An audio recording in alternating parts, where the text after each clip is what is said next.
anigoo u mahad celinayaa mas'uuliyiinta xildhibaanada iyo dadka kale oo halkan jooga wasiirada waxaan rabaa marka ugu horeysa horta inaan idinkugu hambalyeeyo inaad leedihiin xikmad aad shaqo ku bilowdeen ayna ku sii socoto waa awoodeen inaad sanad qabataan kadibna lagu kala tago inaad sanadkii hore qabateen oo kii ka horreeyay qabateen kanna aad qabateen waxaa ka muuqata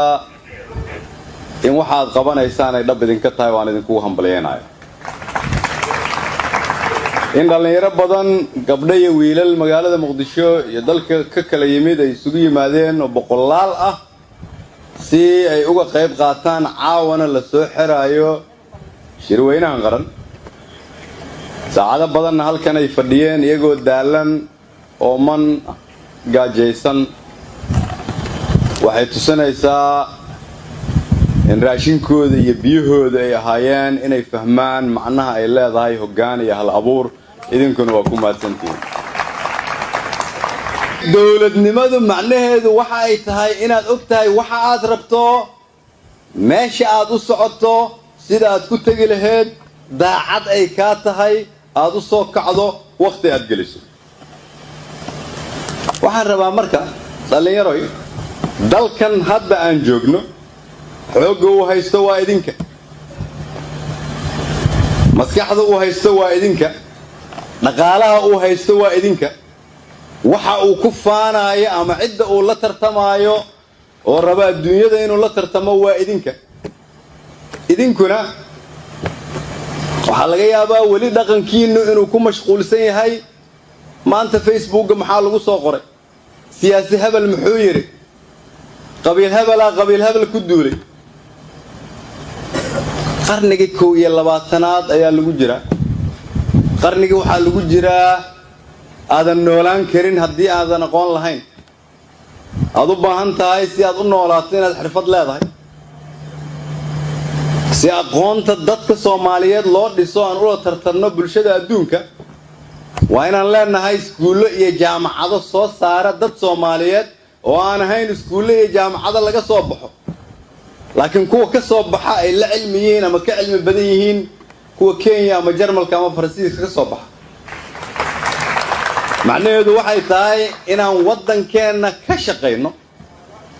si aan uga shaqeyno marka waa inaan waddanka dhaqaalihiisa wax ka qabanaa oo musuqmaasuqa la dagaalnaa oo kobcinaa dhaqaalaha oo adduunyada ilaheeda dhaqaaluhu ay dib noo aaminaan si dibna la kugu aamino waa inaan xanuun marnaa xanuunka cidda maraysa oo adkaysanaysa waa cidda rabta inay mustaqbal yeelato cidda mustaqbalka lehna waa idinka waa idin mahad celinayaa inaad aaminteen inaad dalkiina leedihiin waa idinku dhaliilayaa weli inaanay muuqan shaqo dhab ah oo iga dhaadhicisa inaad aqbasheen inaad qabsatiin hoggaanka dalkiina weli waxaad u dhaqmaysaan qof gurigooda jooga oo marti ka ah weli waxaad u dhaqmaysaan inaad xaaladda mustaqbalka dhexdhexaad ka tihiin haddii aad u dhaqmayso inaad mustaqbalka dalka iyo dadka Soomaaliyeed iyo carruurtaada dhexdhexaad ka tahay macnaheedu waxay tahay weli baadan fahmin wixii aan ka hadalnay sanadkii hore marka haddaad rabtaan sanadka dambe haddii Ilaahay yiraahdo inaad isoo casuumtaan waa inaad igu soo casuumtaan wax ka weyn ra'iisul wasaare oo sanadkii hore hadalkaada waa maqalnay inaan anagu milkiilayaasha nahay caddeyn baan rabaa inaad tustaan sanadka soo socda haddii ay sidaas tahay marka waxaa muhiim ah inaan isla garanno waxyaabo yaryar oo kala duwan kow haddii aan rabno inaan wax ka bedelno dalka xaaladda uu ku sugan yahay waxaan u baahannahay inaan wax ka bedelno xaaladda ay dadku ku sugan yihiin soo islama garan intaas si xaaladda dadku ay ku sugan yihiin aan wax uga bedelno waa inaan isla fahamnaa xaaladda dadku ay ku sugan yihiin sida ay tahay سيان سلا فهمنا وأنا فهمنا أما أنك فكرنا سببت كنتي دتكو إني جلان حالة دا يكسوجينه وعدو بانتين مركا فلدان جامعة مركا دو ديسان إنا كفكرتان محان كمتيسناي هدي عن هاي ومد الصوماليات إنا نكجرنا حالة دا هدا نكجرنا لكن كهدا عن لا نهاي وأن أفهم سن هاي دولة لماذا سيدا وقلنا نجر نقضي حالة نوعية أيام نسوق جلسي مركا وعربنا إنا نقولنا دل وليبا ومد وليبا وحيالتا قاب رقمات أي كنا ولاتو دولة لماذا يدنا أي كهرو مريسو هدي قاب رقمات كاس دولة لماذا اللي قلنا سايا مركا قاب فكر كاسي ونقل نقضو قاب فكر خلدان وحد باتن نقول إيسا إنا نقارنو ماشي عن ربنا إنا نقارنو سؤال أدق إنا نسوي ديننا وايا مركا سؤال أدق إنا نسوي ديننا أو أي تهاي maxaa keenay dalka nagu dhagano Kenya inuu taagan yahay meeshii uu taagan yahay maxaa keenay shalayto in madaxweynaheena loogu yeeray dalka Djibouti asaga iyo dhammaan madaxweynayaasha geeska Afrika oo dalka walaalaheena oo sharafta leh Djibouti ay soo bandhigeen inay billions of dollars ay geliyeen wax la yiraahdo free zone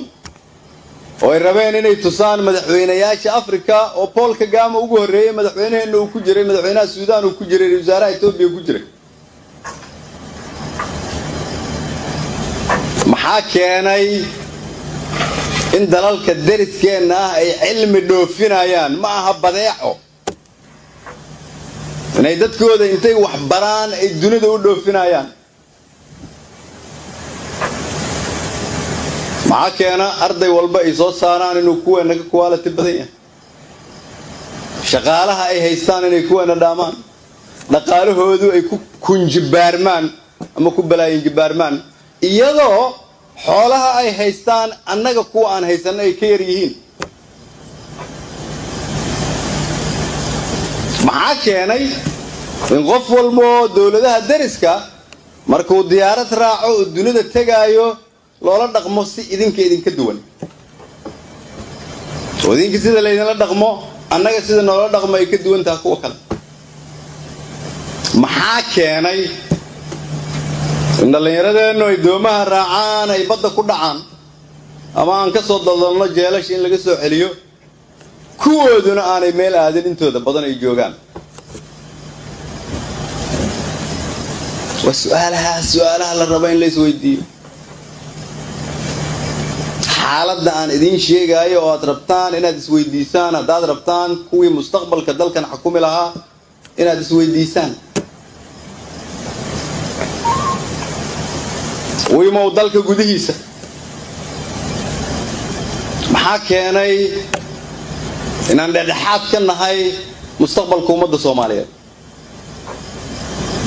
محاكيني إن أنتنا بدن أنقف عادية نقولنا قف عادية من نقول كرتين قف عادية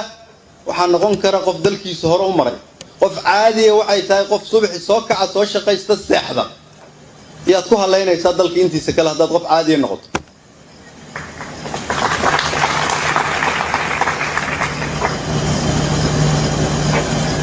محاكيني إن أقبلنا إن فيرسنا إن عرورتنا مهويين كنا مع بهن جدت كمرك اللي قول لايو كلية أنا هذا عاوقف بالوجود لي وده مكة المكرمة مكاران قف معها هو يسوع مالية ضافر عرورة لا يلدري والجامعات كصوب بحي ولا باتنا مصدنا ما فرتن سنة دون ولا لا هاي دل كان لسه لا يلدري ساميه صومالي وهرين لها عركة تجي لها يلدري دكتور كي مستقبل كصومالي ونكسنا لها يلدري محان سيدا سوديه وين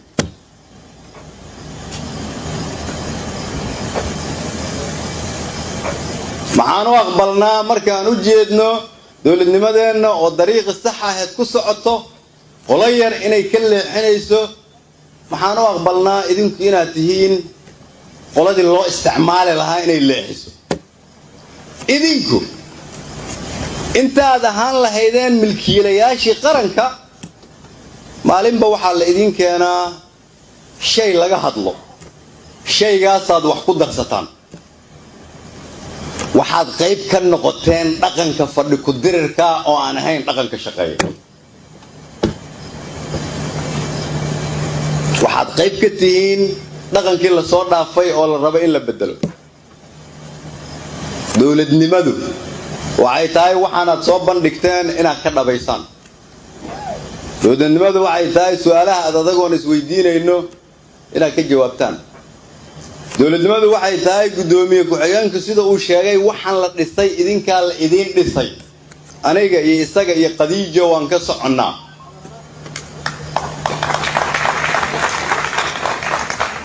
haddii lagu ciyaarayo idinkaa la idinkaga ciyaaraya hadday hagaagaan idinkay idin hagaagayaan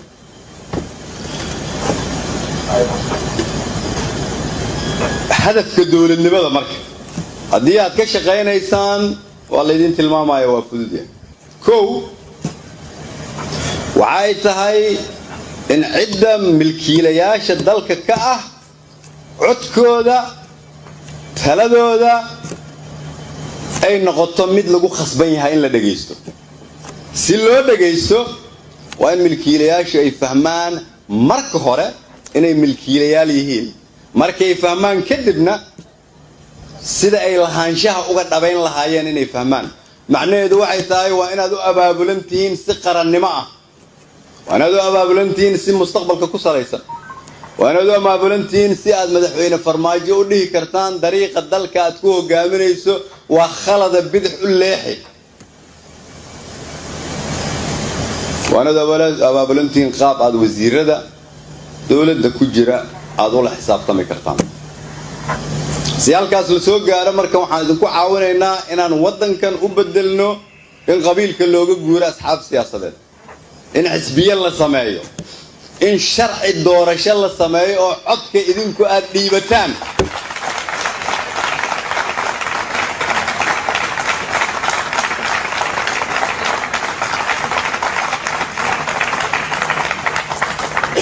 waxaan ka shaqaynaynaa in awooddii gacanta xoogaa yar ay ku haysatay idinka la idin soo celiyo laakiin waa xanuun ogaada kuwa hadda talada gacanta ku haysta ma yeelayaan idinka idin idin siiyaan miyaa u malaynaysaan in macna dara la idinkugu keenayo maya waa inaad hurdada ka kacdaan oo aad dawladnimo isu abaabushaan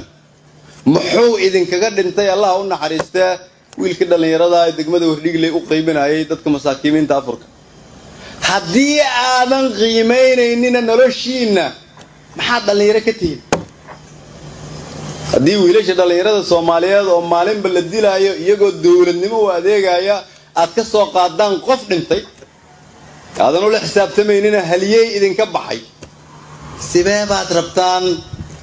inaad dalka idinku gacanta ugu dhigtaan waan qabiilka lagu bedelaa asxaab siyaasadeed waa in codadka ay bixiyaan shacabka Soomaaliyeed oo dhan waa in dalkoo dhan laga codeeyaa waa in dawlad ay xakunto shacabka Soomaaliyeed la keenaa waa in madaxda mustaqbalku ay ku yimaadaan mustaqbalka rabitaanka shacabka Soomaaliyeed waa in idinku awoodda ay yeelataan si aad u yeelataanna inta laga shaqeynayo shaqooyinkaas oo jidkeeda lagu jiro waa inaad hurdada ka toostaan adduunyadu waxay noola dhaqantaa sidii hore si ka duwan meel walbo aan tagno waana la ciseeyaa waxaana loo ciseeyaa inaan ahayn dawlad wax loo yeeriyo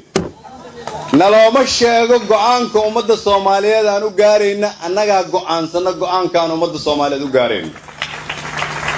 isgoyska aan marayno marka waxaan rabaa dhalinyaro inaan caawa mar kale idinkugu soo celiyo ma laga shaqayn karo haddii indhihiinu xiran yihiin ma laga shaqayn karo haddaad tihiin wiilal iyo gabdho caadi ah ma laga shaqayn karo haddii aad tihiin wiilal iyo gabdho dhexdhexaad ka ah mustaqbalka ummadda Soomaaliyeed ma laga shaqayn karo haddaad tihiin kuwo qola dan gaara leh ay Facebooka ka hagtaan ma laga shaqayn karo haddii aad leedihiin aragti kooban oo aadan lahaynin aragti fog ma laga shaqayn kara haddaadan fahminina soddon sana nagu filan inaanay qabyaaladi wax tarayn ma laga shaqayn karo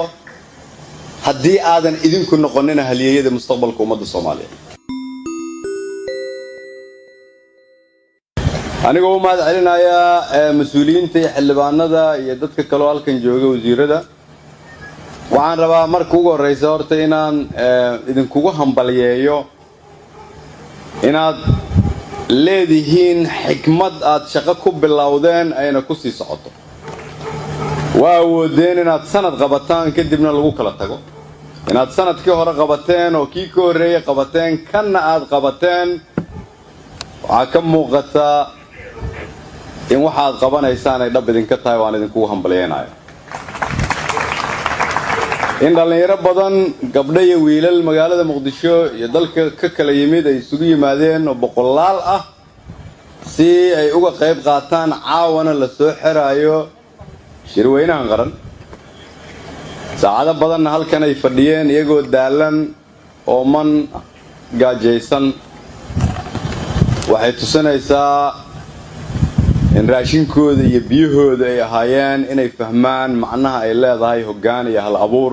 idinkuna waa ku mahadsantihiin dawladnimadu macnaheedu waxa ay tahay inaad og tahay waxa aad rabto meesha aad u socoto sida aad ku tagi lahayd daacad ay ka tahay aad u soo kacdo waqti aad geliso waxaan rabaa marka dhalinyaroy dalkan hadda aan joogno xoogga uu haysto waa idinka maskaxda uu haysto waa idinka dhaqaalaha uu haysto waa idinka waxa uu ku faanayo ama cidda uu la tartamayo oo raba adduunyada inuu la tartamo waa idinka idinkuna waxa laga yaabaa wali dhaqankiinu inuu ku mashquulsan yahay maanta Facebook maxaa lagu soo qoray siyaasi hebel muxuu yiri qabiil hebel ku duulay qarnigii 21aad ayaa lagu jiraa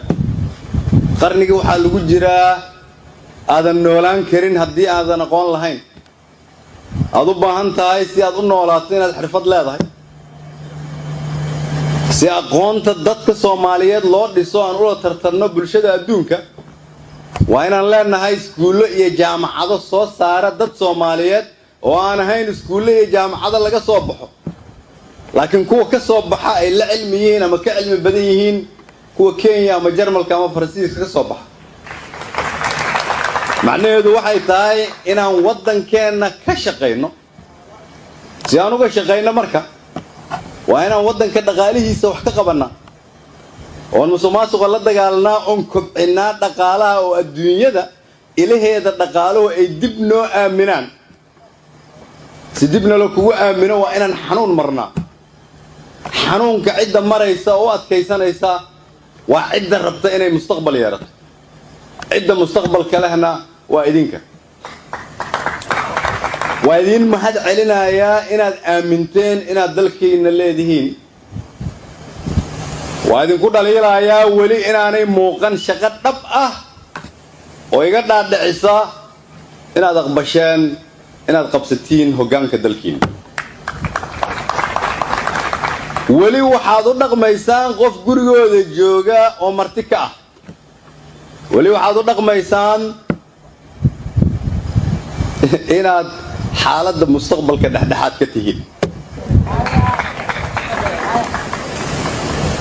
haddii aad u dhaqmayso inaad mustaqbalka dalka iyo dadka Soomaaliyeed iyo carruurtaada dhexdhexaad ka tahay macnaheedu waxay tahay weli baadan fahmin wixii aan ka hadalnay sanadka hore marka haddaad rabtaan sanadka dambe haddii Ilaahay yiraahdo inaad soo casuumtaan waa inaad igu soo casuumtaan wax ka weyn ra'iisul wasaare oo sanadka hore hadalkaada waa maqalnay inaan anagu milkiilayaasha nahay caddeyn baan rabaa inaad tustaan sanadka soo socda haddii ay sidaas tahay marka waxaa muhiim ah inaan isla garanno waxyaabo yaryar oo kala duwan kow haddii aan rabno inaan wax ka bedelno dalka xaaladda uu ku sugan yahay waxaan u baahannahay inaan wax ka bedelno xaaladda ay dadku ku sugan yihiin soo islaama garanin taas si xaaladda dadku ay ku sugan yihiin aan wax uga bedelno waa inaan isla fahamnaa xaaladda dadku ay ku sugan yihiin sida ay tahay si aan isla fahamno waa inaan fahamnaa ama aan ka fikirnaa sababta keentay dadku inay galaan xaaladda ay ku sugan yihiin waxaad u baahan tihiin markaa fadhidaan jaamacadaha markaad doodaysaan inaad ka fikirtaan maxaan ku mutaysanay haddii aan nahay ummadda Soomaaliyeed inaan ku jirno xaaladda hadda aan ku jirno dhaqanka hadda aan leenahay oo aan u fahamsanahay dawladnimada sida uu naga noqday xaalad noocay ah ayaana soo gelisay marka waxaan rabnaa inaan ogaano dal waliba ummad waliba waxay yeelataa qaab dhaqameed ay ku noolaato dawladnimadeedana ay ku horumarayso haddii qaab dhaqameedkaas dawladnimada lagu dhisaayo marka qaab fikirkaasi uu naga noqdo qaab fikir khaldan waxaa dhibaato noqonaysa inaan gaarno meesha aan rabno inaan gaarno su'aalo adag inaan isweydiino waayo marka su'aalo adag inaan isweydiino oo ay tahay maxaa keenay dalka nagu dhegan Kenya inuu taagan yahay meesha uu taagan yahay maxaa keenay shalayto in madaxweynaheena loogu yeeray dalka Djibouti asaga iyo dhammaan madaxweynayaasha geeska Afrika oo dalka walaalaheena oo sharafta leh Djibouti ay soo bandhigeen inay billions of dollars ay geliyeen wax la yiraahdo free zone oo ay rabeen inay tusaan madaxweynayaasha Afrika oo Paul Kagame ugu horeeyay madaxweynaheena uu ku jiray madaxweynaha Suudaan uu ku jiray wasaaraha Itoobiya ku jiray maxaa keenay in dalalka deriskeena ay cilmi dhoofinayaan ma aha badeeco inay dadkooda intay wax baraan ay dunida u dhoofinayaan maxaa keena arday walba ay soo saaraan inuu kuweena ka quality badan yahay shaqaalaha ay haystaan inay kuweena dhaamaan dhaqaalahoodu ay ku kunjibaarmaan ama ku balaayin jibaarmaan iyadoo xoolaha ay haystaan annaga kuwa aan haysan ay ka yar yihiin maxaa keenay in qof walba dawladaha dariska markuu diyaarad raaco oo dunida tagaayo loola dhaqmo si idinka duwan oo idinka sida leeyna dhaqmo annaga sida noola dhaqmo ay ka duwan tahay kuwa kale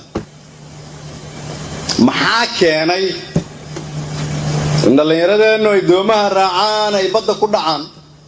ama aan ka soo daldalno jeelash in laga soo celiyo kuwooduna aanay meel aadin intooda badan ay joogaan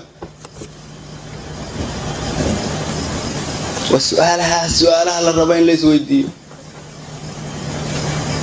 xaaladda aan idin sheegayo oo aad rabtaan inaad isweydiisaan haddaad rabtaan kuwii mustaqbalka dalkan xukumi lahaa inaad isweydiisaan wiimow dalka gudihiisa maxaa keenay inaan dhexdhexaad ka nahay mustaqbalka ummadda Soomaaliyeed maxaa keenay in inteena badan aan qof caadi ah noqono qof caadi ma noqon kartin qof caadi ah waxa noqon kara qof dalkiisa hore u maray qof caadi ah waxay tahay qof subax soo kaca soo shaqaysta seexda yaad ku haleynaysaa dalka intiisa kale hadaad qof caadi ah noqoto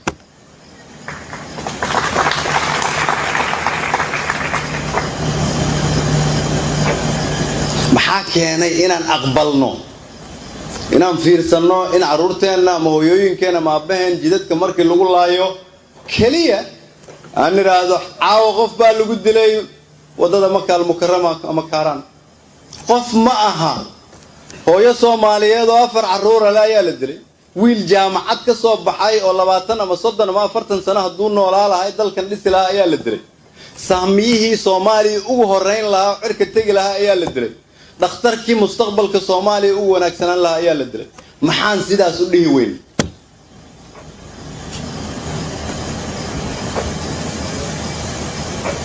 maxaan u aqbalnaa markaan u jeedno dowladnimadeena oo dariiqa sax ah ee ku socoto qolo yar inay ka leexinayso waxaan u aqbalnaa idinku inaad tihiin qoladii loo isticmaali lahaa inay leexiso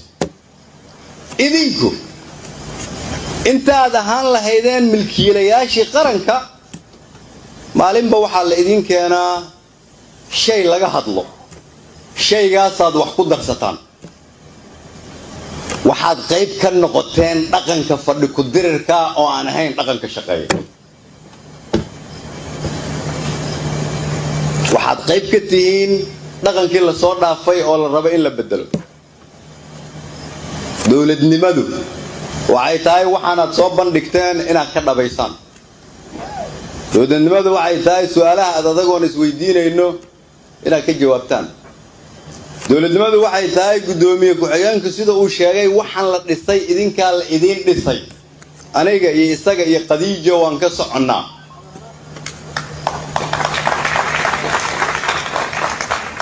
haddii lagu ciyaaraayo idinkaa la idinkaga ciyaaraya hadday hagaagaan idinkay idiin hagaagayaan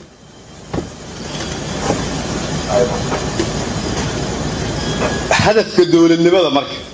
haddii aad ka shaqaynaysaan waa la idin tilmaamaya waa fudud yahay kow waxay tahay in cidda milkiilayaasha dalka ka ah codkooda taladooda ay noqoto mid lagu khasban yahay in la dhageysto si loo dhageysto waa in milkiilayaashu ay fahmaan marka hore inay milkiilayaal yihiin markay fahmaan kadibna sida ay lahaanshaha uga dhabayn lahaayeen inay fahmaan macnaheedu waxay tahay waa inaad u abaabulan tihiin si qarannimo ah waa inaad u abaabulan tihiin si mustaqbalka ku salaysan waa inaad u abaabulan tihiin si aad madaxweyne farmaajo u dhihi kartaan dariiqa dalka aad ku hogaaminayso waa khalada bidix u leexi waa inaad abaabulan tihiin qaab aad wasiirada dowladda ku jira aad ula xisaabtami kartaan si halkaas la soo gaaro marka waxaan idinku caawinaynaa inaan waddankan u bedelno in qabiilka looga guuro asxaab siyaasadeed in xisbiye la sameeyo in sharci doorasho la sameeyo oo codka idinku aad dhiibataan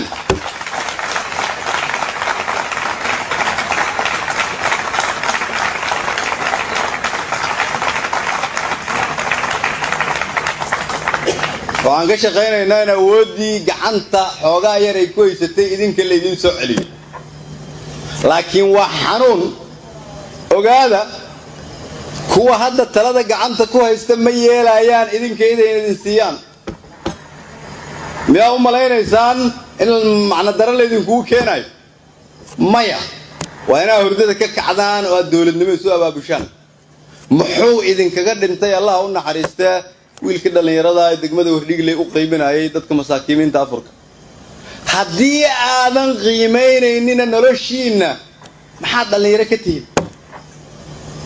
haddii wiilasha dhalinyarada Soomaaliyeed oo maalinba la dilaayo iyagoo dowladnimo u adeegaya aad ka soo qaadaan qof dhintay aadan u la xisaabtamaynin haliyay idinka baxay sidee baad rabtaan